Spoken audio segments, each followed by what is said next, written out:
ዩኔስኮ በጊቤ 3 የኃይል ማመንጫ ላይ ያካሄደውን ግምገማ ሪፖርት በመጪው ወር ይፋ ያደርጋል ተባለ። የተባበሩት መንግስታት ድርጅት የትምህርት ሳይንስና ባህል ድርጅት ዩኔስኮ የግልገል ጊቤ 3 የውሃ ኃይል ማመንጫን የተመለከተ ሪፖርት የፊታችን ግንቦት ያወጣል ተብሎ ይጠበቃል።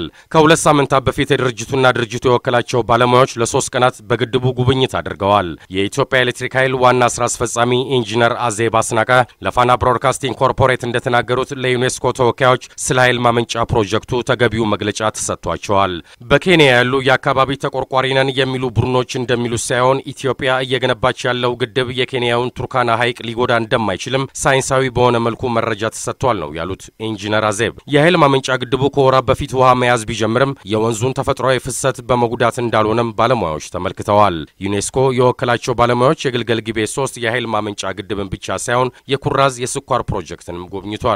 ከጉብኝቱ በኋላ ኢትዮጵያ የኦሞ ጊቤ ተፋሰሰን ተጠቅማ እየገነባች ያለችው የልማት ስራዎች እየተባለ ካለው በተቃራኒ በኬንያ ባለው የቱርካና ሐይቅ ላይ ጉዳት ለማድረስ አለመሆኑ መረዳታቸውን ለማወቅ ችለናል ነው ያሉን ዋና ስራ አስፈጻሚዋ ኢንጂነር አዜብ። ተቋሙ በቀጣይ ወር ያወጣዋል ተብሎ የሚጠበቀው ሪፖርት ከዚህ የተለየ እንደማይሆን ይጠበቃል ብለዋል። የግልገል ጊቤ ቁጥር 3 የውሃ ኃይል ማመንጫ ፕሮጀክት ግንባታ በአሁኑ ጊዜ 90% ደርሷል።